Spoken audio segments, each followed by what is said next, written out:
गोनां मुङैनो कर'ना भाइरास तथा COVID-19 जि बेमार साग्लोबदों बेवहाय भारतबर्षआबो गोहोमा गोलैदों भारतबर्षआवबो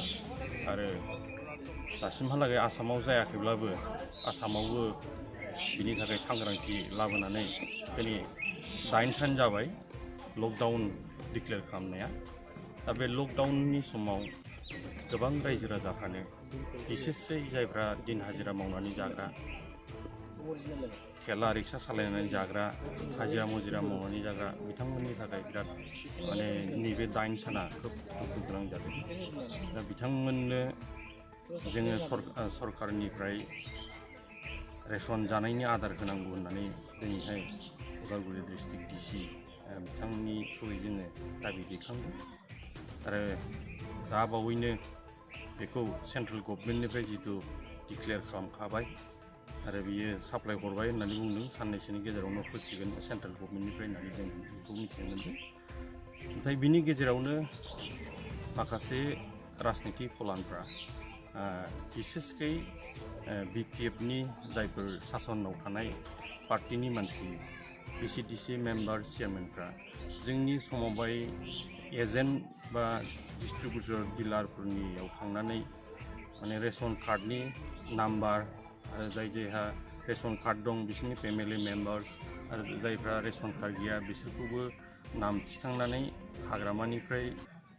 माने हाग्रामा सरकारनि एबा BTC सरकारनिफ्राय रेशन होगोन होननानै भुवा मोनसे सोलोजों माने खैसार खालामनानै जोंनि बर' रायजो राजानिफ्राय भट आदाय मोननायनि मोनसे कौशल बानायदों आदब खायदा बानायदों। ओमफ्राय बे जोंनि थाखाय बिराद सोंखारिथावना बियो जों बेखौ रायजो राजानि गेजेराव जों बुंफुंना होदों जे दिनैहाय BTC सरकारा माने बेबायदि राननानै होनो हानाय रिलिफ आरो रिहेबिलिटेसन बे बिफाना गैया आरो जुदि जों बेखौबो बुंबावदों जे गोबां मिडियानि गेजेरबो बुंदों जुदि बिथांमोना जुदि सोरबा बेक्तिगत भाबे हाग्रामायानो जा सोरबायानो जा जुदि बिथांमोना जुदि राननो गोसोबा रायजो राजानो जुदि रेशन होनो गोसो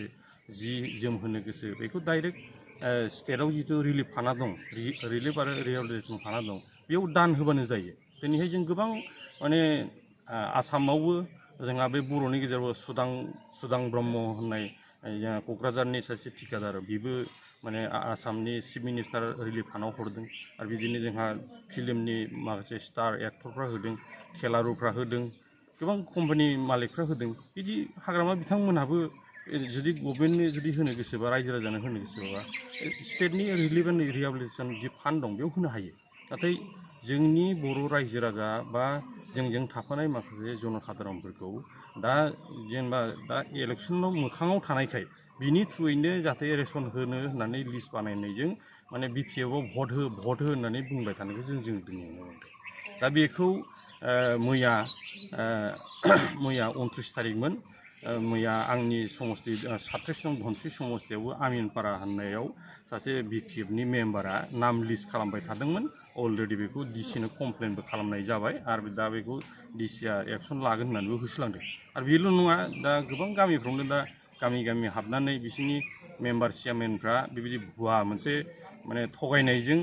रायजो राजानिफ्राय भट मोननो हानायनि थाखाय बिसोर कौशल मोनसे बानायदों। नाथाय बे जोंनि थाखाय दुखु गोनां आरो रायजो राजा बिसोरखौ फोथायनाङा जों बेखौनो बुंनो नागिरो बिथांमोना थांनाय माने 17 बोसोर सासनाव रायजो राजाफोरनो मा मावखो दा बिथांमोनाथ' बेबायदि थगायलायनो गोनां गैयामोन निस्सय बिथांमोना रायजो राजानो मोजां खामानि मावाखै दा बिथांमोनहा माने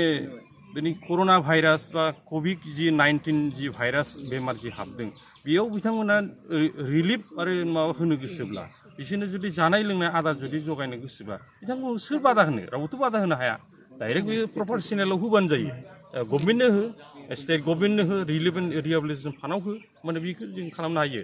दा आरो जोंनि गेजेरावबो गोबां बिदि स्वेच्छासेबकफोर दङ जों मानसिफोर हरगोन आरो जों बिथांमोना जुदि होयोबा बे माने कड अफ कन्डाक्ट दा जितु मडेल कड अफ कन्डाक्ट दा BTC इलेक्सना जोंहा फैगासिनो दं दा 4 तारिखआव जानांगौमोन बे नैबे बेमारनि थाखायनो बेखौ फासयदों दा बे मथे दा जायनि खारनाव दा मडेल कड अफ कन्डाक्टआ दासिमहालागै सोलिबाय थादों दा बे सोलिबाय थानाय हिसाबै हाग्रामा बिथाङा गावनो मिथिगौ आरो दिनै बिथाङा गाव हायैखाय दाख्लै रिलिफ होगोन होननानै फोसावनायनि उनाव माने स्टेट गभर्नमेन्टजों स्टेट इलेक्सन कमिसनजों डाइरेक्ट सोंहरजाबाय बबे फान्डनिफ्राय बा बबे बाजेटनिफ्राय होनो नागिरदों होननानै दा बिथाङा आरोबाव नै दाख्लै 28 थारिखआव आरो प्रिन्सिपाल सेक्रेटारिनि थ्रुदि आरो होलायबाय आरो मैया आरो उदालगुरि माने ब्लकनि बिडिअनि थ्रुयै बिदि मोनसे सार्कुलेसन होलायबाय बेफोरबायदि मोनसे बियो माने खौखल बानायबाय थादों दा बेखौ जोङो